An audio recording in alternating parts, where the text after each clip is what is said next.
চারবাক কর্তৃক অনুমান প্রমাণ খণ্ডন এই টপিকে বা এই অধ্যায়ে আমরা আলোচনা করব যে চারবাকরা কিভাবে অনুমান প্রমাণকে খণ্ডন করেছেন।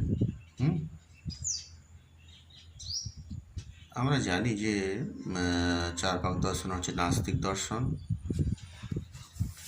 মধ্বাচার্য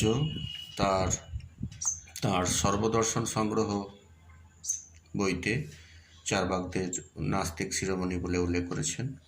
এছাড়া চারবাকরা হচ্ছে জড়বাদী, নাস্তিক, বেদ বিরোধী, বেদ নিন্দুক, প্রাচীন, অত্যন্ত প্রাচীন নাস্তিক শিরোমণি কিন্তু। আর চারবাক দর্শনের প্রতিষ্ঠাতা হচ্ছেন, বিভিন্ন মতভেদ আছে এ সম্পর্কে। দেবগুরু বৃহস্পতি এই মতবাদের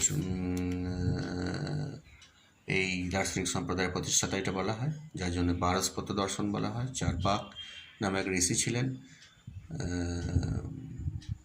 এটাও বলা হয় যে তিনিই নাকি চারবাক দর্শন প্রতিষ্ঠা করেছিলেন। এছাড়া চর্ব মানে চিবানো বা ভোজন, এখান থেকে চারবাক শব্দের উৎপত্তি হয়েছে, অথবা চারু আর বাক, চারু মানে মিষ্টি কথা। ঠিক আছে, মিষ্টি কথা মানে সাধারণ মানুষের কাছে খুবই ইন্দ্রিয় সুখের কথা, সাধারণ মানুষের কাছে খুবই গ্রহণযোগ্য চারুবাক। বেশ, এই দর্শনকে লোকায়ত দর্শনও বলা হয়, মানে সাধারণ লোকের কাছে এই মতবাদ খুবই জনপ্রিয়। আবার বলা হয় দেবগুরু বৃহস্পতি অসুরদের নিধনের জন্য এই দর্শনের সৃষ্টি করেছিলেন এবং অসুরদেরকেই এগুলো পড়তে দিয়েছিলেন। চারবাক দর্শন অন্যদের পড়তে মানা ছিল। যাই হোক, তো চারবাক জ্ঞান তত্ত্ব আমাদের জানতে হবে যে জ্ঞান তত্ত্বে কী আছে? প্রত্যক্ষই একমাত্র প্রমাণ। ছটা যে প্রমাণের আমরা উল্লেখ করেছি, প্রত্যক্ষ, অনুমান, উপমান, শব্দ, অর্থাপত্তি, অনুপলব্ধি, তার মধ্যে চারবাকদের মতে প্রত্যক্ষই একমাত্র প্রমাণ। অনুমান এবং শব্দ প্রমাণ নয়, বাকিগুলো তো নয়। এছাড়া চারবাকদের প্রত্যক্ষ প্রমাণবাদী বলা হয়।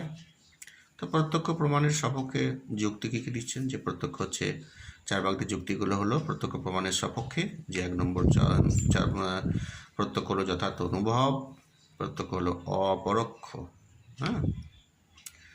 আর সম্যক অনুভব, আর প্রত্যক্ষ হচ্ছে অনধিগত। অনধিগত মানে যা পূর্বে জানা যায়নি।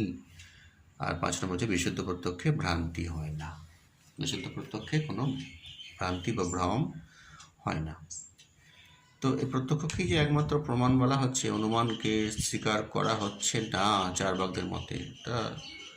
তার সমালোচনা আছে যে অতীত, ভবিষ্যৎ এইসবের জ্ঞান প্রত্যক্ষ করা যায় না। এছাড়াও বলা যায় যে প্রত্যক্ষ জ্ঞানও ইন্দ্রিয় নির্ভর। অনুমান যেমন প্রত্যক্ষ নির্ভর, প্রত্যক্ষ তেমনি ইন্দ্রিয় নির্ভর। বেশ, তাহলে প্রথমে আমরা বললাম যে চারবাক জ্ঞান তত্ত্বে আমরা আলোচনা করলাম যে প্রত্যক্ষ একমাত্র প্রমাণ, তার সপক্ষে চারবাকদের যুক্তিগুলি। এরপরে অনুমান যে এবং তার সমালোচনা বলেছি। আচ্ছা, এরপরে অনুমান সম্পর্কে বা অনুমান প্রমাণ খণ্ডনে চারবাকদের যে যুক্তিগুলো, সেগুলো দেখো। যে অনুমানকে তারা প্রমাণ বলে স্বীকার করছেন না কেন? অনুমান প্রমাণ নয়। অনুমান হচ্ছে প্রত্যক্ষ নির্ভর।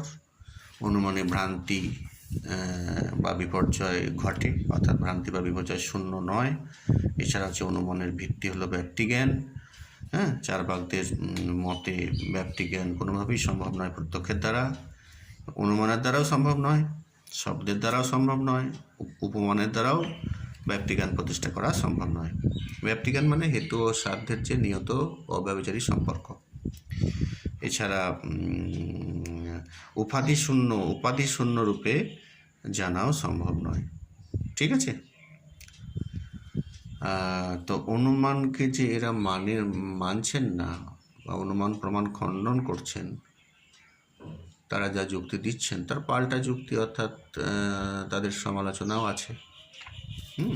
এই সমালোচনা যে চারবাকরা যে অনুমান প্রমাণ খণ্ডন করছেন তার সমালোচনা দেখো। যে জৈন দার্শনিকরা এই যে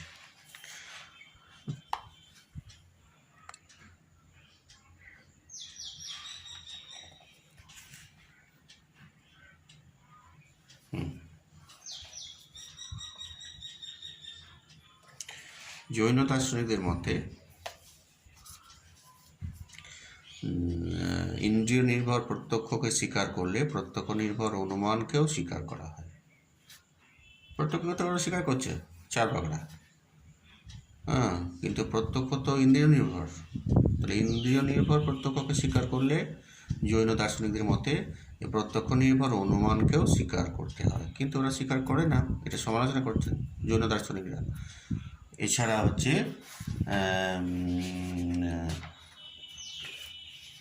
নৈয়ায়িক বা ন্যায় দার্শনিক উদয়নাচার্য, তার বক্তব্য আছে যে চার্বাকরা যখন ভবিষ্যতের কথা বলেন তখন তারা ভবিষ্যৎকে কিভাবে জানেন? প্রত্যক্ষের দ্বারা নিশ্চয়ই ভবিষ্যৎকে জানা যায় না, তাহলে স্বীকার করতে হয় যে একমাত্র অনুমানের সাহায্যেই ভবিষ্যৎকে জানা যায়। অথচ চার্বাকরা বলেন যে অনুমান প্রমাণ নয়, কাজেই অনুমানের যথার্থ স্বীকার না করে চার্বাকরা কখনোই ভবিষ্যৎ সম্পর্কে কিছু বলতে পারেন না। এটা হলো নৈয়ায়িক উদয়নাচার্য তার বক্তব্য। কী সম্পর্কে বক্তব্য? যে চার্বাকদের যে অনুমান প্রমাণ খণ্ডন তার বিরুদ্ধে বা তার সমালোচনায় যে বক্তব্য।